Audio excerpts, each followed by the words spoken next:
just we'll cut it. We'll do some more.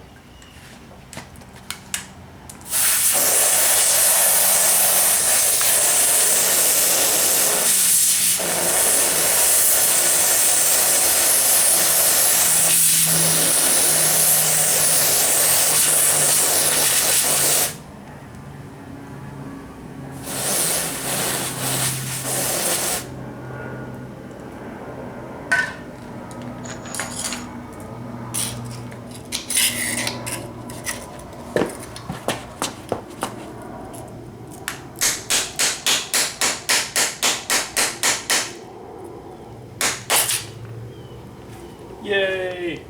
And there you go. Method 2. It's a little harder than method 1, which is the easiest.